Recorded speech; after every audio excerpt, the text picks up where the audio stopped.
అందరికీ నమస్కారం. ముందుగా ఈ వీడియోని లైక్ చేయండి. ఈ వీడియోని లైక్ చేస్తే రోతనాడు బూతు జ్యోతిని చెప్పుతో కొట్టినట్టే. ప్రతిరోజు మనం ఎల్లో టెర్రరిజం మీద ఒక యుద్ధం చేస్తా ఉన్నాం. సో ఇంక ఈరోజు టాపిక్స్లోకి వెళ్దాం. ఈరోజు అమరావతికి మళ్ళీ శంకుస్థాపన చేసేటటువంటి కార్యక్రమానికి దాదాపుగా 500 నుంచి 700 కోట్ల రూపాయల ఖర్చుతో చంద్రబాబు నాయుడు గారి కూటమి ప్రభుత్వం నరేంద్ర మోడీ గారిని తీసుకొని వస్తా ఉంది. దానికి సంబంధించి రోజు హైపిస్తా రాస్తున్నాయని చూసాం కదా. దానిలో భాగంగా ఈరోజు ఈనాడు పెట్టినటువంటి హెడ్డింగ్ అమరావతి నిర్మాణానికి పునఃసంకల్పం అని పెట్టారు హెడ్డింగ్. ఈ హెడ్డింగ్ కంటే ముందు పత్రికలో పెద్ద యాడ్లు వేశారు. ఏదైతే అన్ని పత్రికల్లో వచ్చినాయి ఆ యాడ్లలో నారా లోకేష్ ఫోటోను పవన్ కళ్యాణ్ గారి ఫోటో కూడా వేశారు. మరి ఏ హోదాలో వాళ్ళకి వేశారో తెలియదు. అమరావతి పునఃప్రారంభమని ప్రభుత్వం 100 కోట్ల రూపాయలు ఖర్చు పెట్టి అన్ని తెలుగు దినపత్రికలు ఎక్సెప్ట్ సాక్షి, అన్ని ఇంగ్లీష్ పత్రికలు, అన్ని హిందీ పత్రికలు ఆంధ్రప్రదేశ్లో వచ్చేటటువంటి, అన్ని ఉర్దూ పత్రికలు ఆంధ్రప్రదేశ్లో వచ్చేటటువంటి అన్నిటికీ యాడ్లు ఇచ్చారు. సో అలానే టీవీలో కూడా. సో వీటన్నిటికి సంబంధించి చూస్తే నారా లోకేష్ ఫోటో ఏ హోదాలో వేశారు? షాడో సీఎం హోదాలో వేశారా? Pavan Kalyan photo deputy CM అయినా కూడా రాజ్యాంగబద్ధ పదవి కాదు, దాన్ని వేయటానికి కూడా లేదు. ఈ సుప్రీంకోర్టు క్లియర్ మార్గదర్శకాలు ఉన్నాయి. అయినా 100 కోట్ల రూపాయలు మీ పబ్లిసిటీ పెచ్చ కోసం రాష్ట్ర ప్రజల సొమ్ముని ఏదైతే ఈ విధంగా దుబారా చేస్తా ఉన్నారు, రాష్ట్ర ప్రజలు కట్టినటువంటి పన్నుల రూపంలో వచ్చినటువంటి సొమ్ముని దుబారా చేస్తా ఉన్నారంటానికి ఇదొకటి. దాంట్లో హెడ్డింగ్లో చూస్తే అమరావతి పునర్నిర్మాణానికి సంబంధించి అమరావతి నిర్మాణానికి పునఃసంకల్పం పెట్టారుగా. దీంట్లో ఎంత పచ్చి బూతు వార్తలు రాశారో చూడండి. అంటే ప్రజలకి ఎంత డైవర్ట్ చేసేటటువంటి వార్త. కేంద్ర ప్రభుత్వంలో తెరాప కీలక భాగస్వామిగా ఉండటంతో అమరావతి నిర్మాణానికి పూర్తిగా సహకరిస్తామని కేంద్రం భరోసా ఇచ్చింది. చనిపోయిన రామోజీరావు గారికి ఇచ్చిందా, బతికున్న కిరణ్కి ఇచ్చిందా భరోసా? ఏమే రోతనాడు పత్రిక నడుపుతున్నటువంటి కిరణ్, చదువుకున్నావు కదా నువ్వు, భరోసా ఇచ్చిందా కేంద్రం? ఎట్లిచ్చింది, ఎక్కడిచ్చింది? దాంట్లో మళ్ళీ తప్పుదోవ పట్టిస్తూ ప్రపంచ బ్యాంకు ఏడీబీలను ఒప్పించి ఆగమేఘాలపై 15,000 కోట్ల ఆర్థిక సాయం వచ్చేలా చేసింది. అప్పు ఇప్పించారు, ఆర్థిక సాయం కాదు అప్పు అని రాయాలి. చంద్రబాబు నాయుడు మొహం చూసి అప్పు ఇవ్వట్లేదని నరేంద్ర మోడీ షూరిటీ ఉండి ప్రపంచ బ్యాంకు ఏడీపీ నుంచి 15,000 కోట్లు అప్పు ఇప్పించారు అని రాయాలి. హడ్కో నుంచి మరో 11,000 కోట్ల రుణం మంజూరు చేసింది. రుణం మంజూరు చేసిందా? ఇది కూడా అప్పు కదా, అత్యధిక వడ్డీలతో అప్పు కదా. 15 + 11 26,000 కోట్లు. జర్మనీ సంస్థ కేడబ్ల్యూఎస్ నుంచి ఏదైతే 5,000 కోట్లు, మొత్తం 31,000 కోట్ల అప్పు. కేంద్ర ప్రభుత్వం ₹1 వల్ల దీంట్లో ఏదో 1,500 కోట్లు గ్రాంట్ ఇస్తామని చెబుతుంది. అంతే తప్ప ఇప్పటివరకు ఏమి ఇవ్వాల. సో 31,000 కోట్లు ఇప్పటికీ అప్పులు తెచ్చారు. ఇంకొక 67,000 కోట్లు అప్పులు తేబోతున్నారు. దాదాపు 1,00,000 కోట్లు అప్పులతో 3 పంటలు పండేటటువంటి పచ్చటి భూముల్ని 1,00,000 ఎకరాలు నాశనం చేసి ఒక రియల్ ఎస్టేట్ వెంచర్ అయిపోతున్నారు అనేది రైట్. చనిపోయిన రామోజీరావు చనిపోయినా కూడా నువ్వు ఇంకా బతికే ఉండి పత్రికల రూపంలో పీడిస్తా ఉన్నారు రాష్ట్ర ప్రజలను. ఇంతటి తప్పుడు వార్తలా ఈ విధంగా రాయటం. 15,000 కోట్లు అంట మంజూరు, ఆర్థిక సాయం వచ్చేలా చేసిందంట. దీని ఆర్థిక సాయం అంటాడు ఎవడన్నా? ఇంకోటి చూస్తే ఆంధ్రజ్యోతిలో పునఃసంకల్పం. రారండో ఈ వేడుక చూద్దాం, రారండో వచ్చేయండి. 5 లక్షల మందిని బస్సుల్లో తరలిచ్చేస్తున్నారు కాబట్టి. ఎందుకంటే అమరావతిని చూడటానికి ప్రజలు రారు స్వచ్ఛందంగా, బస్సులు పెడితే తప్ప వచ్చే పరిస్థితి లేరు అని మీరే రాశారు. అమరావతికి జయం 2.0కు సర్వం సిద్ధం. నేడు ప్రధాని చేతుల మీదుగా పనులకు శ్రీకారం. అక్కడి నుంచి హెలికాప్టర్లో వెలగపూడికి. నాడు రాజధాని నిర్మాణానికి ప్రధాని శ్రీకారం, నేడు అదే మోడీ చేతుల మీదుగా పునరుద్ధరణ. ఎవడన్నా కట్టినాక పిలుస్తారు. మీరేమో అప్పుడు తాత్కాలిక సచివాలయం అని, తాత్కాలిక అసెంబ్లీ దాంట్లో కూడా రాసుకొచ్చారు. అమరావతికి సర్వం సిద్ధం 2.0 అని రాసి. ఎంత దారుణం అంటే అమరావతి అపురూపం అని చెప్పి ఒకటి పెట్టారు. అందరూ ఇంట్రెస్ట్ చూడాలి. మేటి నగరంగా నిలిపే 11 ప్రాజెక్టులు నేడు ప్రధాని మోడీ శంకుస్థాపన. ఏంటో తెలుసా ఆ 11 ప్రాజెక్టులు? దయచేసి నవ్వొద్దు ఎవరు, సీరియస్ మ్యాటర్. ఎందుకంటే ఒకటి హ్యాపీ నెస్ట్ అంటే ఏంటంటే రెసిడెన్షియల్ హౌసింగ్ ప్రాజెక్ట్.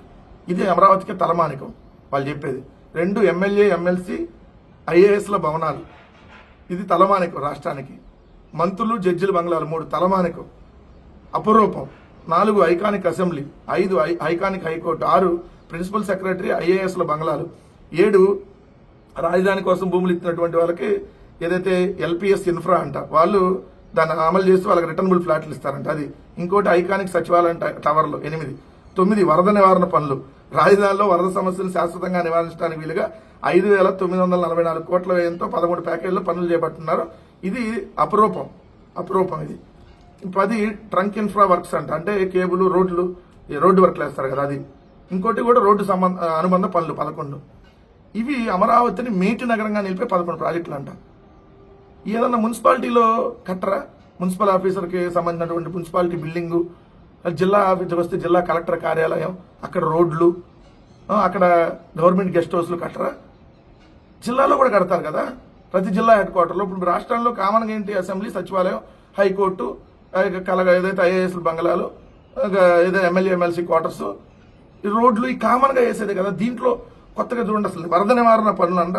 ఇది అమరావతిలో మీటిగానే నిలిపే 11 ప్రాజెక్టులో ఒకటంట. జనాలను ఎంత పిచ్చోళం చేస్తున్నారు, ఎంత వెర్రోళం చేస్తున్నారు. అంటే ఏ రాష్ట్ర రాజధానిలో అయినా కామన్ గా ఉండే కార్యక్రమాలు, ఇక్కడ మాత్రం వరదకు మాత్రం ఒక పెద్ద కార్యక్రమం పెట్టారు. ఇది పెద్ద వింత. 5,000 కోట్లతో వరద రాకుండా, ముంపు చేయకుండా 5,944 కోట్లు అంటే 6,000 కోట్లతో. అంటే వరద వచ్చేటట్టు కడుతున్నాం, 6,000 కోట్లు దానికి ఖర్చు పెడుతున్నాం వరద రానియకుండా చూడటం కోసం అని చెప్పి మీరే ఒప్పుకుంటూ రాసినటువంటి వార్త. మహా అమరావతి అంతర్జాతీయ నగరంగా అభివృద్ధికి అడుగులు, విమానాశ్రయం, స్టేడియం, ఇతర అవసరాలకు మరో 50,000 ఎకరాల భూ సమీకరణకు యోచన. క్లియర్ గా రాశారు అక్కడ. ఏమని? ఇప్పుడు ప్రభుత్వం దగ్గర రిజర్వ్ మాత్రమే కొంత ఉంది, భవిష్యత్ అవసరాల కోసం 50,000 అవసరమని సేకరించబోతున్నారు. అంటే ఇప్పుడు 44,000 కూడా కాదు, ఇంకొక 50,000 సేకరిస్తారంట. అంటే ఇప్పుడు 55,000 ఎకరాలు, ఇది ఒక 1,05,000 ఎకరాలు. ఇది రెండో దశ. మరి మూడో దశలో ఇంకొక 50,000 ఎకరాలు, ఇంకో నాలుగో దశ పెట్టి ఇంకో 50,000 ఎకరాలు. ఈ ఆంధ్రప్రదేశ్లో 3 పంటలు పండే భూములు మొత్తాన్ని ఒక 2 లక్షలు 3 లక్షల ఎకరాలు నాశనం చేసి పడేయండి. ఇప్పటికే 55,000 ఎకరాలు నాశనం చేశారు, ఇప్పుడు ఇంకొక 50,000 ఎకరాలు తీసుకుంటారంట. ఇది అమరావతి అజరామం, అద్భుతం. అసలు అమరావతి తోపు తురుము. ఇదండి ఆ ఎల్లో టెర్రరిజం పత్రికల్లో వార్త. ప్రధానంగా 2 టెర్రరిస్ట్ పత్రికల్లో కామన్ గా ఉండేది, ఒకటి జగన్మోహన్ రెడ్డి గారిని రోజు తిడుతూ బురద జల్లుతూ వైఎస్ఆర్ కాంగ్రెస్ పార్టీని నెగిటివ్ చేస్తూ రాసేటటువంటి వార్తలు కామన్. రెండవది చంద్రబాబు నాయుడు గారిని ఆకాశానికి ఎత్తుతూ అసలు చంద్రబాబు నాయుడు అంత దార్శనికుడు లేడనేటటువంటి కోణంలో రాసేటటువంటి వార్త ఒకటి. 3 అమరావతి పోలవరం గురించి అసలు మొత్తం వీళ్లే కట్టేశారు, వంపులు సొంపులు తిరుగుతుంది, అదర్భు అమరావతి, అసలు అజరామం, అమరావతి ప్రపంచ స్థాయి రైల్వే స్టేషన్, ప్రపంచ స్థాయి ఎయిర్పోర్ట్, ఈ వార్తలు కామన్. సో ఈరోజు చూస్తే చంద్రబాబు నాయుడు గారు నెల్లూరు వెళ్ళాడు. నెల్లూరులో శ్రీ పొట్టి శ్రీరాములు నెల్లూరు జిల్లా నారంపేట వెళ్ళారు. ఎందుకంటే ఎంఎస్ఎంఈ పార్కులని ఓపెన్ చేయడానికి. ఆ ఎంఎస్ఎంఈ పార్కు ఓపెనింగ్కి సంబంధించి చంద్రబాబు నాయుడు గారు మాట్లాడినటువంటి మాటలు. ఆలోచనతో వస్తే చాలు పరిశ్రమ పెట్టుకోవచ్చు, ఆలోచనతో వస్తే చాలు పరిశ్రమతో పెట్టుకోవచ్చు. ఎవరైనా సరే వచ్చేసండి, ఆలోచనతో వస్తే 50 ఎకరాలు 70 ఎకరాలు వరుస అరసాకి చంద్రబాబు నాయుడు గారు వాళ్ళ మనుషులకు ఇస్తాడు, మనకెందుకు ఇస్తాడు? మన ప్రాజెక్టు వచ్చినా ఎవరు మనకి? ఇంటికి ఒక పారిశ్రామికవేత్తను తయారు చేయడమే లక్ష్యం. మొన్నటిదాకా ఇంటికి ఒక ఉద్యోగం అండి బాబు, ఈరోజు ఇంటికి ఒక ఉద్యోగం పోయింది, ఇంటికి ఒక పారిశ్రామికవేత్త వచ్చేసాడు. ఇది విజన్. అసలు విజన్ అంటే చూడండి, చంద్రబాబు నాయుడు గారి విజను ఈ సొల్లు కబుర్లు చెప్పడం అది పెద్ద విజన్. ఇంటికి ఒక ఉద్యోగం పోయింది, ఊరికి ఒక ఉద్యోగం పోయింది, కనీసం ఒక ఊరికి కాదు ఒక నియోజకవర్గానికి వచ్చి ఒక ఉద్యోగం ఇచ్చారా? ఇప్పుడు ఇంటికి ఒక పారిశ్రామికవేత్తను తయారు చేస్తారంట. ఎలా చెప్తావు నోటు మాటలు చంద్రబాబు నాయుడు గారు? ఎలా వస్తాయి నీకు ఇవన్నీ? దాంట్లో అసలు ఈ నారంపేట ఎందుకు వెళ్ళాడంటే ఎంఎస్ఎంఈ పార్క్ అన్నా కదా, అసలు వార్త అది. ఆ ఎంఎస్ఎంఈ పార్క్ తెచ్చింది ఎవరు? జగన్మోహన్ రెడ్డి గారి హయాంలో మేకపాటి గౌతమ్ రెడ్డి గారు మినిస్టర్గా ఉండగా. ఒకసారి చూడండి, మీకు ఇంగ్లీష్ పేపర్లో కూడా అన్నింటిలో వచ్చింది, మీకు డిస్ప్లే అయింది. Nellore district in for rapid industrialization Mekapati, September 21, 2020, Nellore. Stone laid for plastic and furniture park at Narampeta. Industries Minister Mekapati Gautam Reddy speaking after laying stone for an MSME plastic and furniture park at Narsampeta on Sunday. ఇది మేకపాటి గౌతమ్ రెడ్డి గారు ఉన్నప్పుడు జగన్మోహన్ రెడ్డి గారి ప్రభుత్వంలో 2020 సంవత్సరంలో వచ్చినటువంటి MSME plastic and furniture పార్క్ని ఆ రోజు start చేసి వాళ్ళు తీసుకుని వచ్చి అక్కడ దాన్ని శంకుస్థాపన చేసి దాన్ని పూర్తి చేస్తే ఇప్పుడు చంద్రబాబు నాయుడు గారు వెళ్ళి ఓపెన్ చేసి, తెలుసు కదా అన్ని ఆయన తన ఖాతాలు ఎలా వేసుకుంటాడు, దీన్ని కూడా అలానే ఖాతాలో వేసుకొని ఇప్పుడు అసలు పారిశ్రామికవేత్తలను ఈయనే తయారు చేస్తాను, ప్రతి ఇంటికి ఒకళ్ళు రావాలని చెప్పి చెబుతూ, ఇంకా ఎక్కడికి వెళ్ళినా కొన్ని షోపుట వార్తలు ఉంటాయి మీకు తెలుసు కదా. అక్కడికి వెళ్ళగానే ఏం చేస్తాడంటే హెరిటేజ్ పాలతో కాఫీ పెట్టిన చంద్రబాబు నాయుడు, ఏదైతే పశుగ్రాసం పశుగ్రాసం వేసినటువంటి చంద్రబాబు నాయుడు, పశువుల దానా మిశ్రమాన్ని తిప్పిన చంద్రబాబు నాయుడు ఎలా ఉంటుందో ఇక్కడ చూడండి. ఒక ఫోటో వేశారండి. మర్రిపాడు మండలానికి చెందిన జ్ఞానమ్మతో మాట్లాడుతున్న సీఎం చంద్రబాబు నాయుడు ఏదో దూరంగా ఇట్లా చూపిస్తా సినిమాటిక్ ఫోటోలో పెట్టారు. అది ఒక ఫోటో. పారిశ్రామిక ఇంకొకటి చూడండి, కంకర ఎత్తి దాంట్లో వేస్తున్నటువంటి ఫోటో. కంకర ఎత్తి చంద్రబాబు నాయుడు కంకర సుత్తి, అదే కారణం ఇది కొడతారు కదా, కంకర కొట్టి సుత్తి పట్టుకున్న చంద్రబాబు నాయుడు గారు. మరోవైపు కాలనీలో సుష్మిత అనే గిరిజన యువత ఇంటికి వెళ్లి ఎన్టీఆర్ భరోసా పింఛన్ను సీఎం చంద్రబాబు అందజేశారు.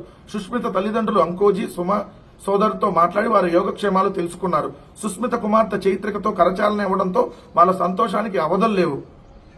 జ్ఞానమ్మ కుటుంబ సభ్యులతో సీఎం మాట్లాడించిన తీరు హర్షదాయకం. జ్ఞానమ్మ చిన్న కుమార్తెలను ముఖ్యమంత్రి తన చేతులతో ఎత్తుకోవడం అబ్బురపరిచింది. అమ్మో, ఈ రాష్ట్రానికి ఉపయోగపడే వార్తలే ఉండవు. చంద్రబాబు నాయుడు గారు పబ్లిసిటీ కార్యక్రమాలు, జగన్మోహన్ రెడ్డి గారు ఏమన్నా చేసినటువంటి కార్యక్రమాల్లో ఇలా క్రెడిట్లో వేసుకోవడం, జగన్మోహన్ రెడ్డి గారు చేసినటువంటి కార్యక్రమాలు మళ్ళీ క్రెడిట్లో వేసుకోవడం, జగన్మోహన్ రెడ్డి గారి మీద మళ్ళీ బుర్ర జరగటం. ఏ వార్తలు చెప్పాను. ప్రజల్ని మభ్యపెట్టడానికి ఎలాంటి వార్తలు రాస్తారంటానికి జీఎస్టీ మీద కూడా తప్పుడు వార్త. మొన్న ఏదైతే నెంబర్ 2 వచ్చిందని చెప్పి ఏదైతే తప్పుడు వార్తలు వేయించుకున్నారో సేమ్ ఈ రోజు కూడా చూస్తే ఏప్రిల్లో జీఎస్టీ నికర వసూళ్లలో వృద్ధి, రాష్ట్ర వాణిజ్య పన్నుల శాఖ వెల్లడి. ఇది ఈనాడు. అదే ఆంధ్రజ్యోతి చూస్తే ఏప్రిల్లో జీఎస్టీ వసూళ్లు 3,354 కోట్లు, రాష్ట్రంలో 2017 నుంచి ఇదే అత్యధికం. కానీ అసలు వాస్తవం ఏంటి? ఆంధ్రప్రదేశ్ రాష్ట్రం గడిచిన ఏడాదితో పోలిస్తే ఏడాది ప్రతి నెల జీఎస్టీ వసూళ్లు అనేది తగ్గిపోతా ఉంది. ఇది జీఎస్టీ రెవెన్యూ డ్యూరింగ్ సంబంధించినటువంటి పట్టిక మీరు కూడా చూడొచ్చు. దాంట్లో ఆంధ్రప్రదేశ్ చూస్తే 4,850 కోట్లు ఏప్రిల్ 2024లో వస్తే ఇప్పుడు ఏప్రిల్ 2025కి వచ్చేటప్పటికి 4,686 కోట్లు, అంటే -3%, అంటే 3% తగ్గింది జీఎస్టీ వసూళ్లు. కానీ దేశం మొత్తం పక్కన కర్ణాటకలో 11% పెరిగింది, కేరళలో 5% పెరిగింది, తమిళనాడులో 13% పెరిగింది, తెలంగాణలో 12% పెరిగింది. కానీ జీఎస్టీ వసూళ్లు ఆంధ్రప్రదేశ్ మాత్రం 3% తగ్గింది. దేశమంతా పైకి వెళ్తుంటే జీఎస్టీ వసూళ్లు ఆంధ్రప్రదేశ్ మాత్రం కింద నేల చూపులు చూస్తుంది. చూడండి, -3.4% తగ్గింది. ప్రతి నెల తగ్గుతూనే ఉంది. ఆల్మోస్ట్ జూలైలో -7%, ఆగస్టులో -5%, సెప్టెంబర్లో -4%, అక్టోబర్ మాత్రం +12%, నవంబర్ -10%, డిసెంబర్ -6%, జనవరి 0.47+, ఫిబ్రవరి 3.77+, మార్చి -1.2, ఇప్పుడు -3.4. ఇది అసలు లెక్క. ఇది చెప్పాలి కదా. చెప్పకుండా జీఎస్టీలో కూడా మేము టాప్ ఉన్నాం, పెరిగిపోయింది. మరి పెరిగిపోతే ఒక పథకం ఇవ్వట్లేదు కదా. సో ఇప్పటికైనా తప్పుడు లెక్కలు చెప్పడం ఆపేసి వాస్తవాలు రాయండి.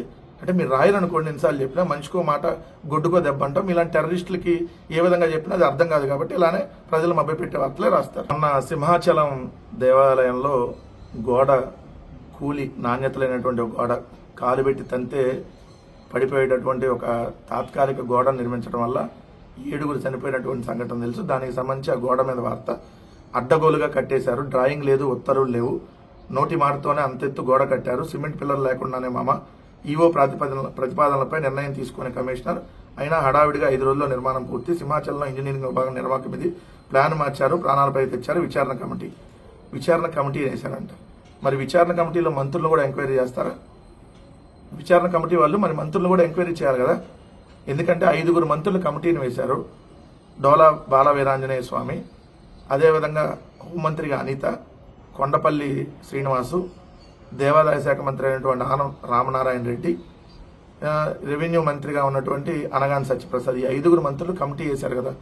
5 వెళ్ళి సింహాచలం దేవస్థానంలో ప్రసాదం తిని దేవుణ్ణి దర్శించుకొని ప్రెస్ మీట్లు పెట్టారు కదా. మరి అక్కడ పనులు ఎందుకు పర్యవేక్షించలేదు?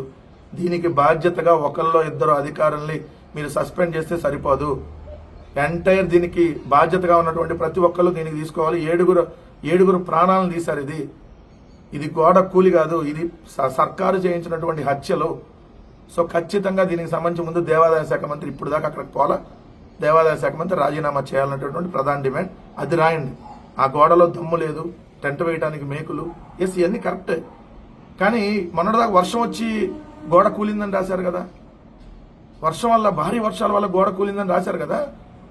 ఇప్పుడు అందరూ బూతులు తిడుతుండేటప్పటికి మళ్ళీ తప్పు విరమించుకొని రాస్తున్నారా? ఇక్కడ కూడా మళ్ళీ జగన్మోహన్ రెడ్డి గారి మీద బురద జల్లాలని ఈనాడు బాగా ప్రయత్నించింది. ఎవరు అప్పుడు ఆ కాంట్రాక్టర్లు అంట వైకాపా సిఫార్సులతో తిష్ట వేశారంట. వైకాపా సిఫార్సులతో కాంట్రాక్టర్ మెగా కృష్ణారెడ్డి ఎవరు? మేమున్నప్పుడు పనులు చేశాడు, మీరున్నప్పుడు పనులు చేశాడు, ఇప్పుడు చేస్తున్నాడు. మెగా కృష్ణారెడ్డి చేస్తున్నప్పుడు మీరే కదా విమర్శించింది. అదానీలో అంబానీలో ఇప్పుడు అదానీ ఇప్పుడు వచ్చాడు అనుకోండి, మీరున్నప్పుడు వచ్చి మేమున్నప్పుడు వచ్చాడు కాబట్టి అదానికి మేము కట్టుబట్టాడని రాస్తారా? మాట్లాడితే వైఎస్ఆర్ కాంగ్రెస్ పార్టీ మీద ఆడవపోతే కిరణ్ నీకు బతుకు తెల్లారదా? ప్రధానికి వైకాపా అంట, వైకాపా సిఫార్సులో టెస్ట్ వేశారంట. మేము కట్టమన్నావు దాని నాణ్యత లేకుండా. కాంట్రాక్టర్ని బెడ మీద కత్తి పెట్టి నువ్వు టెంపరీగా గోడ కట్టు అంటే 4 రోజులు ఎట్ట కడతాను సార్ కట్టలేనంటే మెడ మీద కత్తి పెట్టి కట్టించారండి నా చేత అని చెప్పి కాంట్రాక్టర్ చెప్పాడు. మళ్ళీ వెళ్ళారు కదా మంత్రుల కమిటీ, చేయి పెట్టి టచ్ చేసి చూడలేదా గోడని? కాలు పెట్టి తన్నాల్సింది, పడుతుందో లేదో. ఇంకా మీరు మీ వార్తలు డిజైన్ ప్లాన్ లేకుండానే గోడ కట్టేశారు. అయినా గోడ నిర్మించాలని గుత్తేదారుపై ఒత్తిడి తెచ్చారు, 7 ప్రాణాలను పరంగా పెట్టారు. ఇది నైతిక బాధ్యత తీసుకుని ఎవరు రాజీనామా చేస్తారు? దీనికి సంబంధించి అది రాయండి, అది డిమాండ్ చేయండి. ప్రధాని సభకు హాజరు కండి, సచివాలయ ఉద్యోగులు అధికారులకు సర్క్యులర్. అమరావతి రాష్ట్ర సచివాలయ ఉద్యోగులు అధికారులు ప్రధానమంత్రి నరేంద్ర మోదీ సభకు హాజరు కావాలని ప్రభుత్వం ఆదేశించింది. ఈ మేరకు గురువారం ప్రభుత్వ ప్రధాన కార్యదర్శి విజయానంద్ సర్క్యులర్ జారీ చేశారు. అమరావతి రాజధాని పనుల పునఃప్రారంభోత్సవానికి ప్రధాని మోడీ హాజరవుతున్న సభకు శుక్రవారం మధ్యాహ్నం 2 గంటలకు హాజరు కావాలని సర్క్యులర్లో పేర్కొన్నారు. ప్రభుత్వ ఉద్యోగులకి సర్క్యులర్ ఇచ్చి ఒక మీటింగ్కి అటెండ్ అవ్వమని సర్క్యులర్ ఇస్తుందా ప్రభుత్వం? ఇది ఎంత దుర్మార్గమైనటువంటి చర్య. అక్కడికి ఎవరన్నా విధులు పడిన వాళ్ళు అక్కడే ఉంటారు మీటింగ్ దగ్గర, ఏదైతే అధికారులు కానీ దానికి సంబంధించి పనులు చూసుకునేవాళ్ళు. ఎంటైర్ ఇష్టం ఉన్నా ఇష్టం లేకపోయినా మీరు ప్రధానమంత్రి మోడీ గారి మీటింగ్కి రావాలి, చంద్రబాబు నాయుడు గారు సొల్లు పురాణం వినాలి, పవన్ కళ్యాణ్ గారు వేసేటటువంటి డ్రామాలు చూడాలి అని చెప్పి మీరు ప్రభుత్వ అధికారులని, రాష్ట్ర సచివాలయ ఉద్యోగులకి అల్టిమేటం జారీ చేశారు. రాకపోతే చర్యలు తీసుకుంటారు. అంటే ఎంత దారుణం చూడండి ఈరోజు. అసలు ఎంత దారుణం ఇది, అత్యంత దారుణమైనటువంటి సంఘటన. ప్రభుత్వం ఏ విధంగా నిర్ణయాలు తీసుకుంటా ఉంది, ఏ విధంగా సర్క్యులర్ జారీ చేస్తా ఉంది అనడానికి ఇది ఒకటి. ఖచ్చితంగా దీన్ని ప్రతి ఒక్కరు ఖండించాల్సినటువంటి అంశం. నియోజకవర్గానికి నేనే పెద్ద కూలీని, పాలకొల్లో మేడే వేడుకలో రిక్షా తొక్కిన మంత్రి నిమ్మల. ఎందుకు చెప్పాల్సి వచ్చిందంటే ఈ వార్త? అంటే రామానాయుడు గారిని డ్రామానాయుడు అని చాలా మంది అంటారు. ఈయన ఇట్లాంటి వేషాలన్నీ బాగానే వేస్తూ ఉంటాడు. ఎందుకంటే చిన్నపిల్లలను కూడా మోసం చేసిన వాళ్ళు ఎవరు ఉన్నారంటే వీళ్ళే. నీకు 15, నీకు 15, నీకు 15, నీకు 18, నీకు 18, నీకు 18, అది ఇంకో పిల్ల వచ్చింది నీకు కూడా 15,000 అని చెప్పి పిల్లలను కూడా మోసం చేసి డ్రామాలు ఆడినటువంటి వ్యక్తి ఈ డ్రామానాయుడు. ఈయన 15,000 మంత్రిగా బాగా ఫేమస్ అయ్యాడు. 15,000 అంటే 15,000 లంచాలు అట్లా చిన్న స్థాయిలో తీసుకోండి. ఆయన 15,000 ఇస్తాను మోసం చేసినటువంటి మంత్రి. ఈయన ఇసుక దందా బాగా చేస్తాడని చెప్పి వాళ్ళ బూతు జ్యోతిలోనే పాలకొల్లులో రోజుకిన్ని లారీలు, నెలకింత ప్రజాప్రతినిధి జేబులోకి వెళ్తుందని చెప్పి జ్యోతి పత్రికే రాసింది, వాళ్ళ పత్రికే. సో అలాంటి డ్రామా నాయుడు వేసినటువంటి ఇంకో డ్రామా. అసలు మొత్తం ఈ పార్టీ మొత్తం ఇలానే ఉంటారేమో. చంద్రబాబు నాయుడు గారు కూడా అంటే అది పశుగ్రాసం పెట్టాడు, పశువుల దానా తిప్పాడు, సుత్తి పట్టుకున్నాడు, పారతో ఇసుకని దాంట్లో వేశాడు, మిశ్రమాన్ని తిప్పాడు, బడ్డీ కొట్టు బుడ్డాయమని ముచ్చటించాడు. సో రోజు ఇదే సేమ్. మళ్ళీ కూడా వాళ్ళ నాయకులు కూడా అలా అంతే. తెలుగు డ్రామా పార్టీ అని ఊరికే అనరు. ఇది ప్రజలకి ఏమన్నా మంచి చేయమంటే లేకి స్కిట్లు వేయటం, ఇలా రోజు డ్రామాలతో ఫోటోలు, నేనే పెద్ద కూలీని, ఈ ఇంటికి ఒక పారిశ్రామికవేత్తను తయారు చేస్తే, ఇది వీళ్ళు చెప్పేటటువంటి అబద్ధాలు, వీళ్ళు చేసేటటువంటి ఈ కార్యక్రమాలు. ఈనాడు కిరణ్ వేసినటువంటిది. ఈనాడు కిరణ్ అంటే మీకు తెలుసు కదా, ఏదైతే చనిపోయినటువంటి రామేశ్వరరావు గారి కొడుకు, ప్రస్తుతం ఈనాడు దినపత్రిక నడుపుతుంది కిరణ్.